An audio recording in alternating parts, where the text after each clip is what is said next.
السلام علیکم ورحمۃ اللہ وبرکاتہ۔ میرے پیارے بھائیوں، کیسے ہو آپ؟ امید ہے آپ خوش ہوں گے۔ اللہ تعالیٰ اسی طرح ان حالات میں آپ کو خوش و خرم رکھے۔ دوستو، آج میں آپ کے سامنے ایک قصہ بتانے جا رہا ہوں جو ہم کو مصیبت سے لڑنے کی ہمت دے گا، اور ہم بغیر ٹینشن کے مصیبت سے لڑیں گے اور فری مائنڈ ہو کر زندگی گزاریں گے۔ اس لیے ویڈیو کو آخر تک ضرور دیکھیں، پسند آنے کی صورت میں لائک اور شیئر اور کمنٹ کریں۔ دوستو، اللہ تبارک و تعالیٰ نے زندگی دی ہے تو زندگی میں خوشیاں بھی ہیں، غم بھی ہے، راحتیں بھی ہیں اور مصیبتیں بھی ہیں۔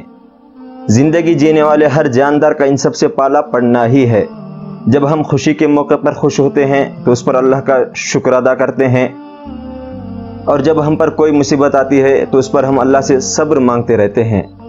تو قصہ یہ ہے کہ ایک نوجوان اپنے بیوی کو لے کر گھر لوٹ رہا تھا۔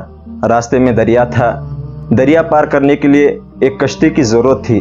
اس نیک آدمی نے کشتی کا بندوبست کر لیا اور وہ دونوں دریا پر سے گزرنے لگے۔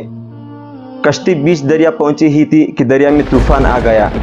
اس صورتحال میں بیوی کا خوف سے برا حال ہو گیا، اور شوہر ایسے اطمینان سے بیٹھا رہا جیسے کچھ ہوا ہی نہیں۔ یہ دیکھ کر بیوی کو حیرت ہوئی اور وہ غصے سے چیخ اٹھی اور کہا کہ آپ کو نظر نہیں آ رہا؟ ہماری موت سر پر ہے اور طوفان کشتی کو ڈبونے لگا ہے، اور آپ ایسے اطمینان سے بیٹھے ہیں جیسا کچھ ہوا ہی نہیں۔ یہ سنتے ہی خاوند نے اپنی تلوار میان سے نکالی اور بیوی کے گلے پر رکھ دی۔ بیوی ہنس پڑی اور بولی، یہ کیسا مذاق ہے؟ شوہر نے کہا، کیا آپ کو یہ مذاق لگ رہا ہے؟ کیا آپ کو نہیں لگ رہا کہ میں آپ کا گلا کاٹ دوں گا؟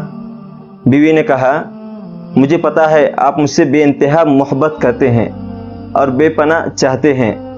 یہ سنتے ہی شوہر نے کہا، جیسے آپ کو میری محبت پر بھروسہ ہے ویسے ہی مجھے میرے اللہ پر پورا بھروسہ ہے، اور یہ طوفان بھی اللہ کے ہاتھ میں ہے۔ وہ چاہے تو طوفان کو روک لے اور چاہے تو کشتی ڈبو کر بھی ہمیں بچا لے۔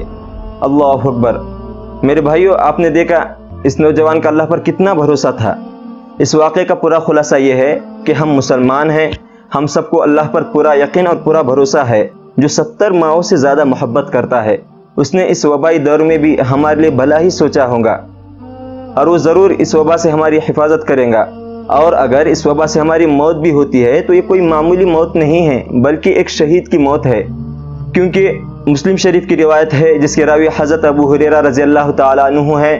وہ فرماتے ہیں، جناب رسول اللہ صلی اللہ تعالیٰ علیہ وآلہ وسلم نے ارشاد فرمایا، طاعون یعنی کسی بیماری کی وجہ سے مرنے والا شخص شہید ہے۔